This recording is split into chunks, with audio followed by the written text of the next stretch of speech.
The fire fell from the sky like angry stars. Captain Deho watched through the view screen of his ship as the peaceful cities below turned to ash. The Alterian people had sent surrender signals for 3 hours now. White flags flew from every building that still stood. Children cried in the streets while their parents held them close. The Vorthak warships did not care, they kept firing. "Captain, we should leave," said Engineer Minho from his station. His hands shook as he watched the destruction. "This is not our fight." Deho gripped the arm of his chair. The research vessel Harmony was not built for war. It carried scientists, not soldiers. Medical supplies, not weapons. They had come to this system to study old star formations, not to watch a world die. "Sir, I'm picking up life signs from the northern continent," reported Communications Officer Jiwan. Her young face was pale. "Thousands of them. They're hiding in underground shelters." On the main screen, a Vorthak dreadnought moved into position above the northern cities. Its massive guns began to charge. The sound came through space as a low, terrible hum. Deho closed his eyes for a moment. He thought of his daughter back on Earth, safe in her school. He thought of his wife tending their small garden. They would want him to come home. They would want him to be safe, but these people had children too. "Take us down," he said quietly. "Captain?" Minho turned in his chair. "You heard me. Take us into the atmosphere. We're going to get as many as we can." The bridge fell silent except for the hum of engines. Everyone knew what this meant. The Harmony was fast, but she was no match for a Vorthak fleet. This was likely a one-way trip. "Sir," said Navigator Hyjin, "the Vorthak will see us coming. Then we better be quick." Deho stood up. "Minho, I need you to convert the cargo bays. Remove everything we don't need. Jiwan, send a message to those shelters. Tell them help is coming." The ship dropped through the clouds like a falling leaf. Below them, the cities burned. Vorthak fighters circled overhead like metal vultures, picking off anything that moved. The Harmony was just another ship in the chaos, not worth noticing yet. Dr. Sujin ran onto the bridge. The medical officer's coat was already stained with blood from treating injured crew members. "Captain, I've set up the medical bay to handle refugees. But if we're going into a war zone..." "We are," Deho said simply. "How many can we take?" "Maybe 200 if we pack them tight. More if some are children." The ship touched down in a field outside the city. Through the smoke, Deho could see shapes running toward them, Alterian families carrying what little they could save.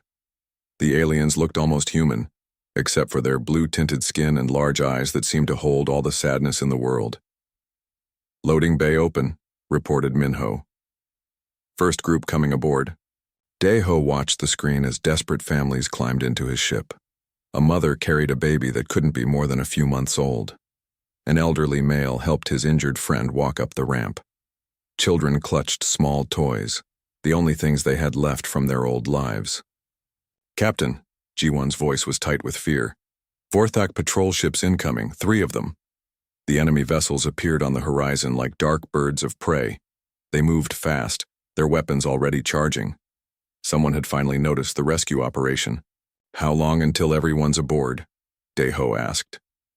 "At least 5 more minutes," said Dr. Sujin from the loading bay. "There are still families coming from the city." The Vorthak ships grew larger on the screen. Their hulls were black metal covered in spikes and weapons. They looked like something built to kill, nothing more. "Captain, we need to go now," urged Hyjin. Deho looked at the loading bay camera. More Alterians were running across the field. A group of children had fallen behind, their short legs unable to keep up. If the Harmony left now, they would die. 60 seconds more, he said. The Vorthak ships opened fire. Energy beams cut through the air where the Harmony had been just moments before. The heat was so intense it turned sand to glass. "All aboard!" shouted Dr. Sujin. "Ramp sealed. Go," Deho ordered. The research ship lifted off just as another round of fire hit the ground. The blast wave pushed them sideways, but Engineer Minho kept them stable. Around them, the 3 Vorthak patrol ships moved to surround them. "Unknown vessel," came a cold voice over the communications. You are carrying stolen property of the Vorthak Empire. Land immediately, or be destroyed. Jiwan looked at Daeho. Her finger hovered over the response button. Captain, she whispered. What do I tell them? Daeho thought of the families in their cargo bay. He thought of the Alterian children who would grow up as slaves if the Vorthak took them. He thought of his own daughter, and what he would want someone to do if she needed help. Tell them no, he said. Jiwan's eyes went wide. Sir? Tell them these people are free beings, not property. Tell them we decline their generous offer. The bridge crew stared at him. No one said no to the Vorthak Empire. No one ever had. Jiwan pressed the button. Vorthak ships, this is the Terran vessel Harmony. We respectfully decline. These beings are refugees under our protection. The silence that followed seemed to last forever. Then the Vorthak ships opened fire. The Harmony danced between the energy beams like a leaf in a hurricane. She was built for science, not war, but engineer Minho had learned to fly during Earth's corporate wars. He knew how to make a ship do things it wasn't designed to do. Shields down to 60%, reported Hyojin. Return fire, ordered Daeho. Sir, we only have mining lasers and survey equipment, said Minho. Then use them. The research ship's small mining laser reached out and touched the closest Vorthak patrol ship. It was meant to cut through rock, not armor, but Minho focused the beam on the enemy ship's weapon systems. Sparks flew as the laser burned through metal. The patrol ship spun away, its main gun disabled. How did? The Vorthak commander's voice came over the radio, confused and angry. Dr. Sujin's voice came from the cargo bay. Captain, we have wounded down here, but everyone's alive. They want to know if we're going to make it. Daeho looked at his crew. They were scared, but they hadn't given up. He thought about the Vorthak, empire that had ruled the galaxy for thousands of years. They had won every war, conquered every planet, defeated every enemy, but they had never fought humans before. Tell them yes, he said. Tell them we're going home. The Harmony charged up her jump drive as the two remaining Vorthak ships closed in. Energy beams filled the space around them, but somehow Minho kept them clear.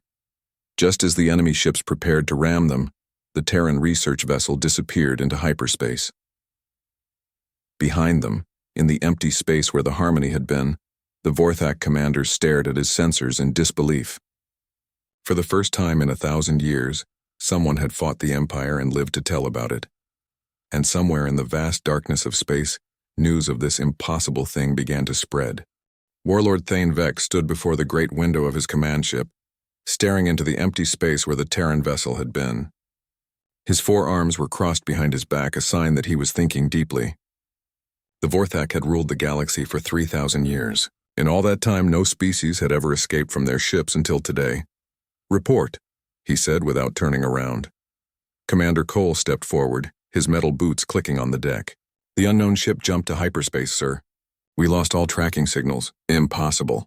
Our jammers prevent hyperspace jumps. Yes, sir. But they jumped anyway. Thane Vex turned slowly. His red eyes glowed in the dim light of the bridge. Show me the battle recording again. The main screen lit up with images of the fight. The small Terran ship moved like nothing the Vorthak had ever seen. It twisted and turned, avoiding fire that should have destroyed it 10 times over. When it shot back, the beam went exactly where it needed to go. Pause there, said the warlord. Look at that movement pattern. No computer could calculate those turns. No normal pilot could survive that kind of acceleration. Sir, should we report this to the High Command? Thane Vex was quiet for a long moment. No, not yet. First, I want to know what we're dealing with. Find everything you can about these Terrans. 3 days later, Dr. Hana arrived at the warlord's ship. She was the Empire's best scientist when it came to studying new species. Her job was to find weaknesses that could be used in war. What have you learned? Asked Thane Vex as they walked through the ship's corridors. Dr. Hana held up a datapad. Very little, I'm afraid. The Terrans are not in our databases. They seem to come from a single world in a system called Sol. Their technology appears to be several hundred years behind ours, yet they escaped, yes, and that troubles me. She stopped walking and looked at him. Sir, I've been studying the battle recordings. The way that ship moved, it wasn't following any known physics. Explain. The G-forces alone should have killed everyone on board, but somehow they survived. More than that, they seemed to get better as the fight went on. They entered Dr. Hana's laboratory. The walls were covered with star charts and alien biological samples. On the main table lay a holographic image of a human skeleton. I managed to get some medical data from previous contacts, she said. Terrans are unusual. Look at this bone structure. It's designed for a heavy world with dangerous predators. Their muscles are built for endurance, not speed. Their brains are wired differently, too. She pointed to the skull. Most species have evolved to avoid danger. Terrans seem to have evolved to face it. Their stress response actually makes them think more clearly, not less. Thane Vex studied the image. What does this mean for us? I'm not sure yet, but I think we need more data. The answer came sooner than expected. 2 weeks later, a Vorthak patrol found a Terran merchant ship near the border worlds. The vessel was called the New Soul, and it carried farming equipment to the outer colonies. Commander Jinwoo was having a normal day when the Vorthak ships appeared. He was delivering new hydroponic systems to a mining station, thinking about his wife and young son back on Earth. The merchant ship had no weapons, no shields, and no way to run from 3 Vorthak destroyers. Terran vessel, prepare to be boarded, came the cold voice over the radio. Jinwoo looked at his small crew. There was Engineer Boram, barely 20 years old and on her first deep space run. Navigation Officer Taesu, who had been flying cargo ships for 30 years, and Communications Specialist Yunsu, who dreamed of being a real starship officer someday. Sir, what do we do? Asked Yunsu. Jinwoo thought about surrendering. It would be the smart thing to do. The safe thing. But then he remembered the stories coming back from the Rim worlds. Stories of what the Vorthak did to prisoners. Boram, he said quietly. How long would it take you to modify the cargo fabricators? The young engineer looked confused. Sir, for what? Weapons. Her eyes went wide. Captain, those machines are for making farming tools. They're not designed for... Everything can be a weapon if you use it right, said Taesu. The old navigator was smiling grimly. I was in the Earth corporate wars. We used to say that if you can build it, you can weaponize it. Boram nodded slowly. Give me 10 minutes. The Vorthak ships moved closer, not expecting any resistance. Why would they? The merchant ship was clearly outmatched. This would be an easy capture. They were wrong. The first sign of trouble came when the New Soul started launching objects from its cargo bay. Small metal shapes that looked like farming equipment. The Vorthak ships ignored them at first. Then the objects exploded. Boram had turned the farming tools into crude missiles. Plow blades became shrapnel bombs. Irrigation pipes became rocket tubes. The mining charges they were carrying became torpedoes. Impossible, shouted the Vorthak commander, as his ship rocked from multiple impacts. How are they fighting back? Sir, the Terran ship is launching more objects, reported his weapons officer. Destroy them before they reach us. But the objects weren't coming in a straight line. They twisted and turned, following flight patterns that made no sense. Some were duds meant to distract. Others carried proximity sensors that made them explode at just the right moment. Boram worked like her life depended on it because it did. She turned everything in the cargo bay into a weapon. Food processors became bomb makers. Tool grinders became missile guidance systems. Even the coffee machine became part of a communication jammer. How is she doing this? Wondered Yunsu as she watched the young engineer work. Humans adapt, said Jinwoo simply. It's what we do. The first Vorthak destroyer went down when one of Boram's improvised torpedoes hit its engine core. The ship spun out of control and crashed into the second destroyer. Both vessels exploded in a ball of fire that lit up the darkness of space. The third destroyer tried to retreat, but Taesu had predicted that. He had laid a trap using the merchant ship's towing cables and some mining charges. When the Vorthak ship tried to escape, it flew right into the web of explosives. The New Soul was alone in space, surrounded by wreckage and debris. The crew stared at their screens in shock. Did we really just... started Yunsu. Yes, said Jinwoo. We did. News of the battle reached Dr. Hana 3 days later. She read the report twice, then called for Warlord Thane Vex. Sir, we have a problem, she said when he arrived. The merchant ship? Yes, but it's more than that. She pulled up a new hologram. I've been analyzing Terran behavior patterns. Look at this. The image showed a graph with 2 lines. One was labeled normal species response to threat and went steadily down as danger increased. The other was labeled Terran response and went up. Most species become less effective when threatened, Dr. Hanna explained. They panic, make mistakes, give up. Terrans do the opposite. The more hopeless the situation becomes, the more creative they get. That's impossible. No, sir. It's evolution. Terrans come from a world that tried to kill them for millions of years. Predators, diseases, natural disasters. The ones who survived were the ones who never gave up, no matter how bad things got. Thanevex stared at the graph. What are you saying? I'm saying that everything we know about warfare might not work against these humans. They don't fight like anyone else. They don't think like anyone else. And they certainly don't surrender like anyone else. The warlord was quiet for a long time. Then he spoke in a voice that was barely a whisper. Find me everything about this species called humans. I want to know how they fight, how they think, how they live. Because if we're going to war with them, we need to understand what we're facing. Dr. Hanna nodded. And if we can't understand them? Then the Vorthak Empire may have finally met an enemy we cannot defeat. Outside the ship's windows, the stars continued to shine, cold and distant. But somewhere among them, on a small blue world called Earth, humans were preparing for war. And they had no intention of losing. Admiral Yuki stood in the briefing room of the Terran Confederation's newest ship, the Diplomat. Around the table sat her best officers, all chosen for this historic mission. They were about to make official first contact with an alien empire that had already attacked their people. The situation is clear, she said, pointing to the star map on the wall. The Vorthak Empire has destroyed Alterian colonies and attacked our ships. They've sent a message demanding we meet them at Kepler's Reach Station for surrender talks.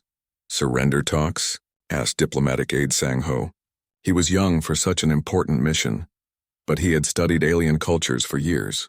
Admiral, surely they don't expect us to actually surrender? They do. According to their message, no species has ever refused the Vorthak Empire. They seem to think this will be a simple ceremony. Special Forces operative Mi Young leaned forward in her chair. She was small and quiet, the kind of person most people didn't notice. That was exactly why she was perfect for her job. What do we know about their technology? More than they think, said Admiral Yuki with a small smile. Captain Daeho's rescue mission gave us some good data. Their ships are powerful but predictable. They seem to rely on fear more than actual fighting skill. Communications specialist Sujin looked up from her datapad. Admiral, I've been studying their language patterns. They use a lot of words about dominance and submission. I don't think they understand the concept of equals. Colonel Jamin spoke for the first time. The Marine commander was older than the others, with gray hair and scars from Earth's corporate wars. So what's the plan? Do we actually try to negotiate with these aliens? Admiral Yuki walked to the window and looked out at the stars.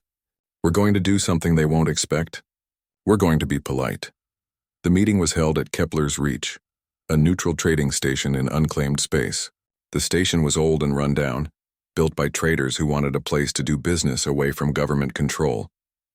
It was perfect for a meeting between two species who didn't trust each other. The Vorthak arrived first, bringing a fleet of 50 warships. The massive vessels surrounded the small station like wolves around a lamb. Gunports were open, weapons were charged, and shield generators hummed with power. The message was clear. Surrender or die. Admiral Yuki brought one ship. Admiral, said Sang-ho as they approached the station. Are you sure about this? Confident, not sure, she replied. There's a difference. The Diplomat was not a warship. It was designed for exactly this kind of mission, meeting new species and making friends. But Mi Young had insisted on some modifications before they left Earth. The ship now carried equipment that would surprise anyone who tried to scan. And Warlord Thanevex was waiting in the station's main conference room when the human delegation arrived. He had expected creatures that looked afraid, maybe begging for mercy. Instead, he saw Admiral Yuki walk in like she owned the place, followed by her team who looked curious rather than terrified. I am Warlord Thanevex of the Vorthak Empire, he announced in his most commanding voice. You are here to discuss the terms of your surrender. Admiral Yuki bowed politely. I am Admiral Yuki of the Terran Confederation. We're here to discuss peaceful relations between our peoples. The Vorthak stared at her. Peaceful relations? Your species has attacked our ships and interfered with our operations. You will surrender immediately or face the consequences. We rescued refugees and defended ourselves when attacked. said Sang-Ho calmly. "We're sorry if that upset you, but we won't apologize for saving lives." Warlord Thane Vex felt confusion growing in his mind. These humans were not acting like any species he had ever conquered. They seemed friendly. It was unsettling. "You do not understand," he said, his voice growing louder. "The Vorthak Empire has ruled this galaxy for 3,000 years. No one refuses our demands. No one." "Well," said Admiral Yuki with a gentle smile, "I guess there's a first time for everything." The negotiations went on for hours. The Vorthak made demands and the humans politely declined. They offered alternatives, suggested compromises, and asked questions about Vorthak culture and history. It was like they actually wanted to be friends. Mi Young used the time well. While everyone was talking, she walked around the station studying the Vorthak equipment and taking detailed scans with hidden sensors. She learned how their weapons worked, how their shields operated, and how their computer systems were organized. She also planted a few surprises of her own. "This is ridiculous," Warlord Thane Vex finally exploded. "You are a small, weak species from one primitive world. We have conquered thousands of planets and destroyed entire civilizations. You cannot simply say no to us." "Why not?" asked Admiral Yuki. The question hung in the air like a bomb waiting to explode. The Vorthak delegation looked at each other in confusion. In 3,000 years of conquest, no one had ever asked that simple question. Because we are the Vorthak Empire," stammered one of the alien officers. "That's not really an answer," said Sujin helpfully. "We're asking why we should surrender when we haven't done anything wrong. You interfered with our conquest of the Alterian worlds. We rescued refugees. Is helping people against your laws? You destroyed our patrol ships. We defended ourselves when attacked. Don't you have the right to self-defense in your empire?" The questions kept coming, and the Vorthak found themselves trying to explain things they had never had to explain before. Why did they conquer other worlds? Why did they demand total surrender? Why did they think fear was better than friendship? Finally, Warlord Thane Vex stood up from the negotiating table. "Enough! You will surrender now, or my fleet will destroy this station and your ship with it." Admiral Yuki looked sad. "We were hoping it wouldn't come to that. You have 1 minute to decide." "We've already decided," said Admiral Yuki. "The answer is still no." The warlord activated his communicator. "All ships prepare to open fire on the station." That's when Mi Young's surprise is activated. The lights in the conference room went out. Emergency alarms started screaming throughout the station. In the docking bays, the clamps that held the Vorthak ships in place suddenly locked down tight. The station's waste recycling system began spraying unpleasant-smelling liquid in all directions. Most importantly, the station's power core began to overload. "What is happening?" shouted Warlord Thane Vex. "Oh, that," said Admiral Yuki calmly in the darkness. "We may have accidentally hacked your computer systems while we were talking. Our engineer is very creative. Sparks flew from control panels as the station's systems went crazy."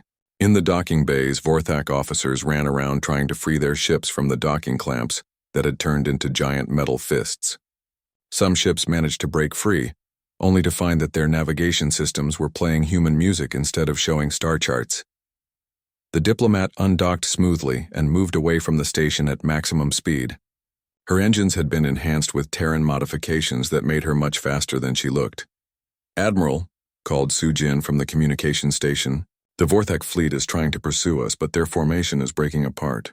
Half their ships are still stuck to the station. And the other half? Their computers seem to be reciting human poetry.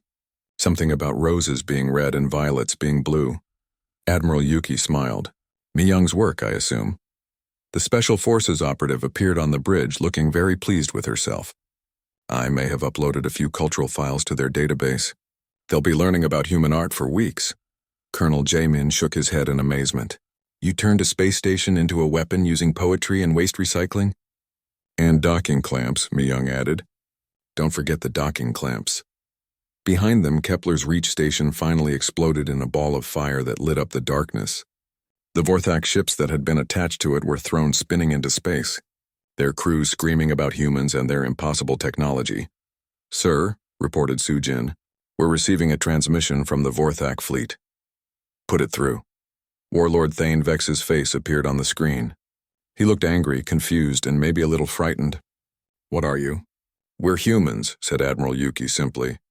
We're new here, but we're fast learners. We hope this little misunderstanding won't hurt our future relationship." The transmission cut off. "Course for Earth, Admiral?" asked the navigator. "Yes, but take the long way home. I want to make sure we're not followed." Admiral Yuki looked out at the stars with a thoughtful expression.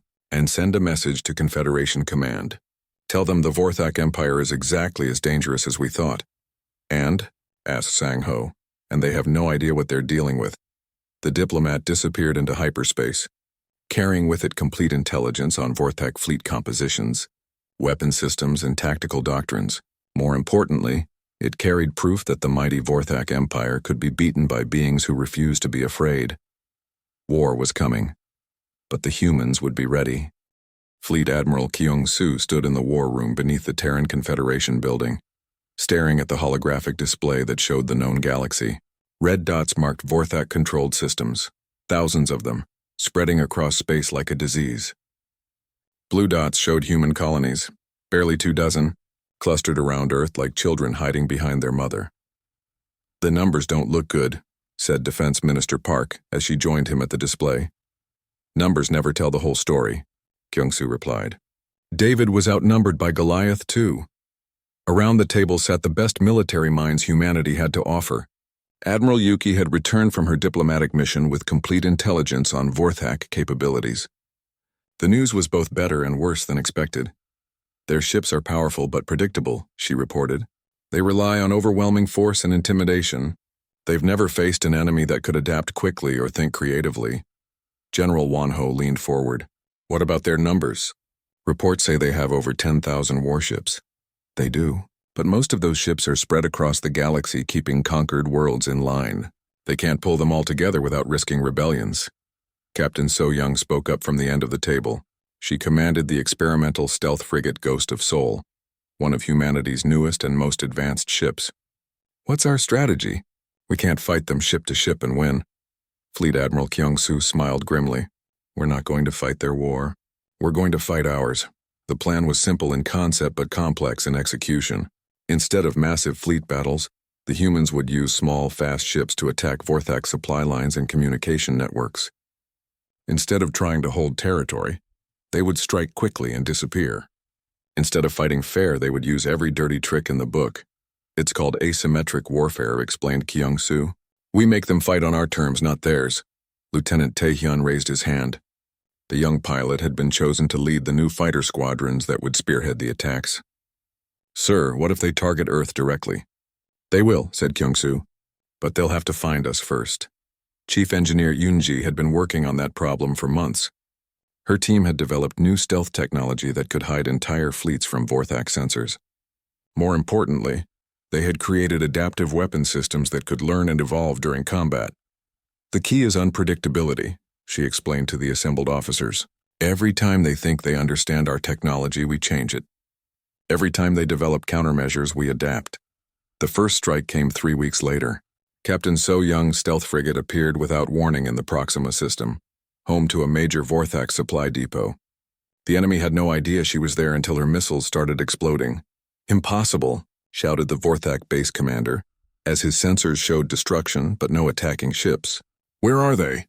The Ghost of Seoul moved like a phantom through the supply fleet, her stealth systems making her invisible to normal scanners. Her crew worked with quiet efficiency, targeting fuel depots and ammunition storage with surgical precision. "Target destroyed," reported Weapons Officer Ji-hoon. "Moving to next objective." "Ghost Actual, this is base control," came a panicked voice over the Vorthak communications. "We're under attack but can't see the enemy." So-Young smiled behind her helmet. "Let's give them something to see. Launch decoy drones." A dozen small objects appeared on the Vorthak sensors, each one looking like a human warship. The enemy ships opened fire on the false targets while the real Ghost of Seoul slipped away unnoticed. By the time the Vorthak realized they had been fooled, the supply depot was a burning wreck and the human ship was gone. Lieutenant Tae-hyun led his fighter squadron into battle 3 days later. Their target was a Vorthak communication relay that coordinated fleet movements across an entire sector. The relay was heavily defended by automated weapons platforms and patrol ships. "Remember," Tae-hyun told his pilots as they approached the target, "don't fly like they expect. Be unpredictable. The human fighters moved in ways that made no sense to Vorthak tactics. Instead of attacking in formation, they spread out and attacked from random directions. Instead of trying to destroy the defenses, they flew through them like water flowing around rocks. "These pilots are insane," said the Vorthak defense commander as he watched the humans dart between his weapon platforms. "They're flying into crossfire that should kill them." But the humans had studied the defensive patterns during previous battles. They knew exactly where the safe zones were, even if those zones lasted only for seconds. Taehyun led his squadron through the maze of defensive fire like he was dancing. "Target locked," he announced as his fighter lined up with the communication relay. Firing adaptive torpedo. The weapon that struck the relay was unlike anything the Vorthak had seen before.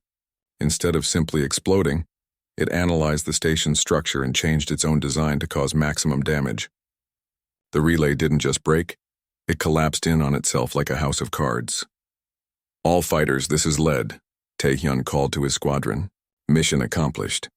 Let's go home." The fighters disappeared into hyperspace, leaving behind a communication dead zone that would take weeks to repair. Chief Engineer Yoonji watched the battle reports from her laboratory on Earth. Each engagement provided new data about Vorthak weaknesses and human capabilities. Her adaptive systems were learning faster than even she had hoped. "The AI is starting to predict their movements," she told Admiral Kyung-soo during their weekly briefing. "Our weapons are getting smarter with every battle. And theirs? Still following the same old patterns. They don't seem to understand that we're not trying to beat them at their own game." The Vorthak response was exactly what the humans had expected. Warlord Thane Vex pulled ships from across the galaxy, assembling the largest fleet in Vorthak history. Over 5,000 warships converged on human space, ready to crush the upstart species once and for all. "Let them come," said Fleet Admiral Kyung-soo when the massive fleet was detected approaching the outer colonies. "We'll be ready." The humans evacuated their outer settlements and fell back toward Earth. To the Vorthak, it looked like a retreat. In reality, it was a trap. As the enemy fleet advanced, they found themselves facing constant small attacks. Ships would appear from nowhere, strike quickly and vanish before the Vorthak could respond. Supply convoys were destroyed. Communication relays went dark. Scout ships simply disappeared. "We're fighting ghosts," complained one Vorthak captain to his commander.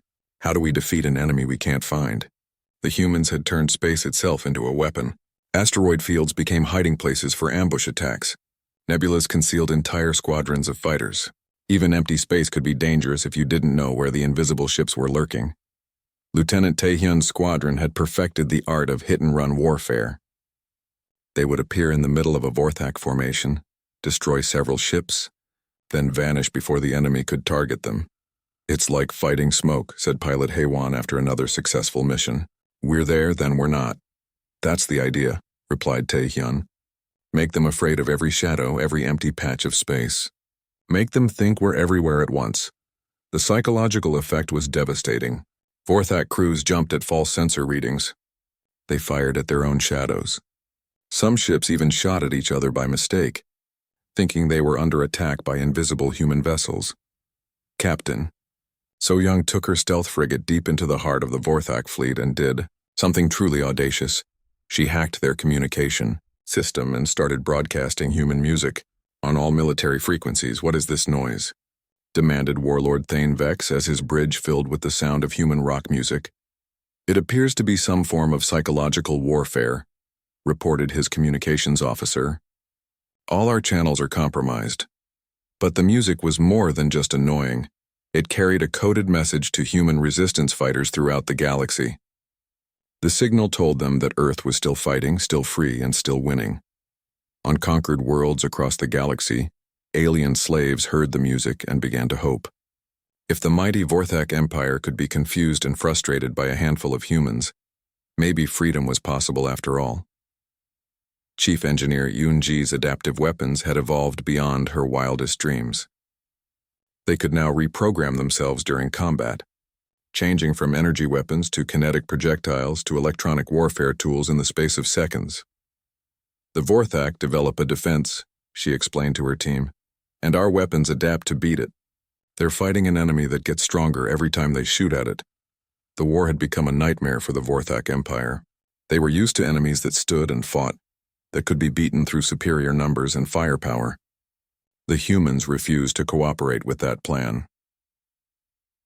Warlord Thane Vex stared at his tactical display, watching red dots disappear one by one as his ships were picked off by an enemy he couldn't see or predict.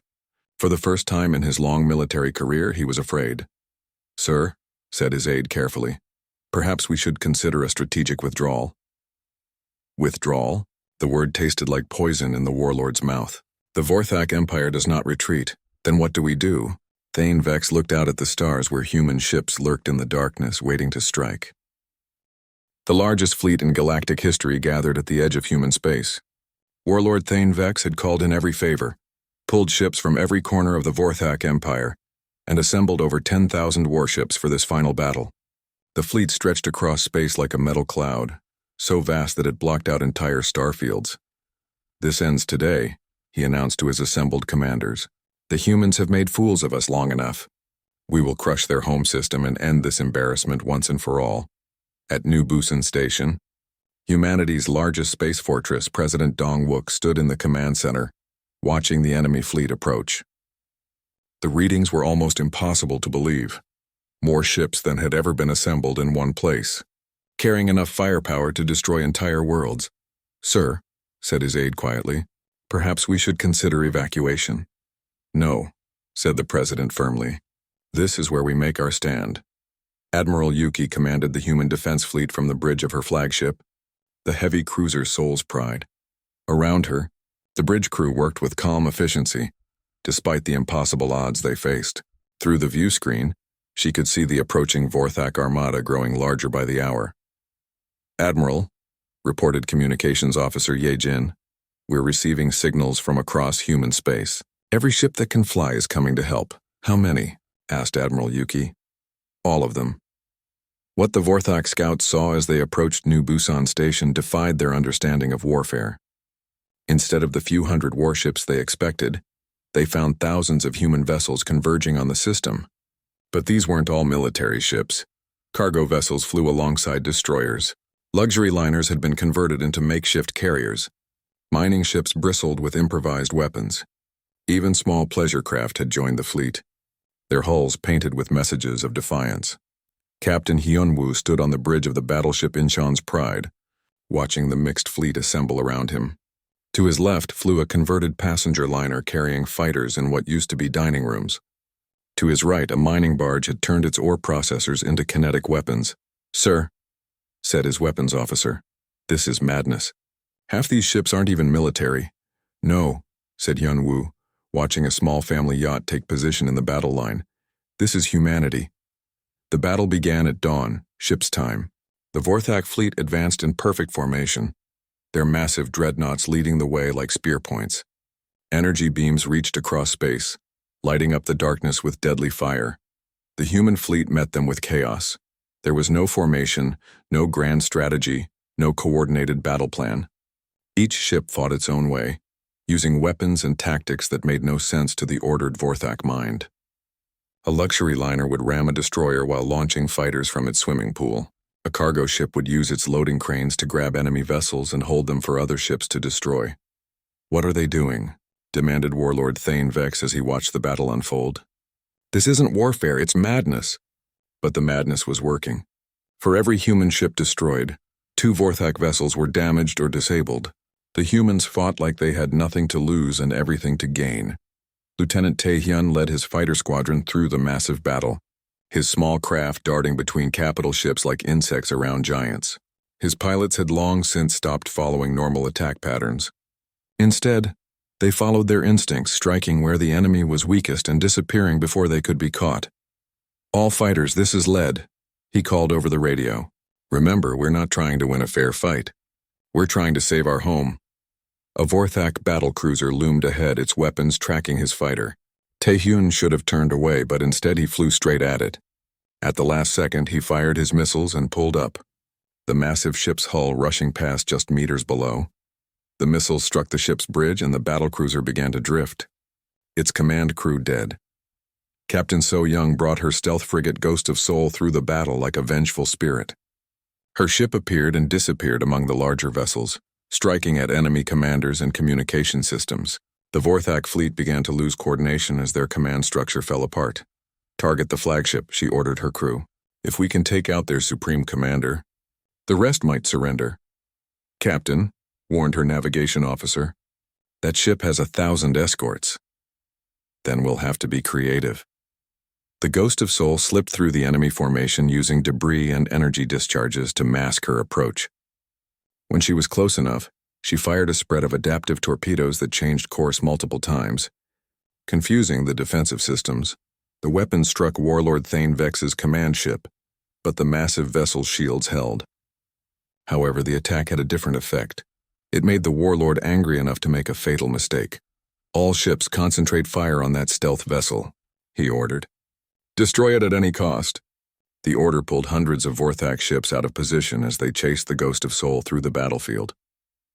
Captain So Young led them on a deadly dance through the debris field, using destroyed ships as cover while the enemy wasted ammunition shooting at shadows.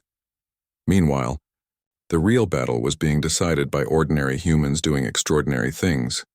Chief Engineer Yunji had arrived on a converted research vessel, bringing with her the most advanced adaptive weapons humanity had ever created. Her ship, the Innovation, looked like a floating laboratory, but it carried enough firepower to level a city.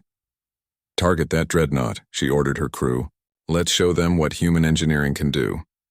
The weapons that struck the Vorthak supership were unlike anything ever used in warfare.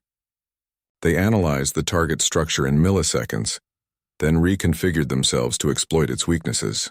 The dreadnought's shields, designed to stop energy weapons, were useless against projectiles that changed into plasma at the moment of impact. The massive ship broke apart like a toy, its hull unable to withstand forces it was never designed to resist. But the most important moment of the battle came when Captain Hyunwoo's battleship was surrounded by enemy vessels. The Incheon's Pride was badly damaged, her shields down and her weapons failing. Any rational commander would have surrendered. Instead, Captain Hyunwoo opened a communication channel to the entire Vorthak fleet. "You want to know what makes humans different?" His voice echoed across space, reaching every ship in the battle. "You think this is about territory or resources or conquest, but you're wrong." A Vorthak dreadnought fired on the Incheon's Pride, tearing through her hull and killing dozens of crew members. But Hyunwoo kept talking. "We don't fight for glory or empire. We fight for each other, for the right to live free, for the chance to choose our own destiny." More enemy fire struck the human battleship. The bridge was in flames, the engine was failing, and the ship was clearly doomed. But the crew stayed at their stations. "You've ruled the galaxy for 3,000 years through fear," continued Hyunwoo as his ship died around him. "But fear only works until someone stands up to it. And today we stand."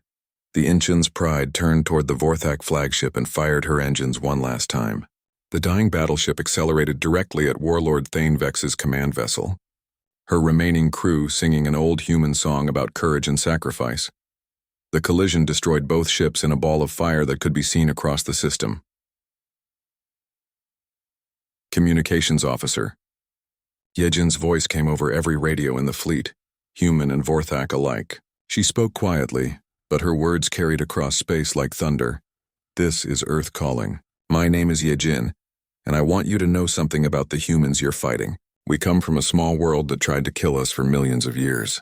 Storms, earthquakes, predators, diseases. Our planet threw everything at us. And we survived."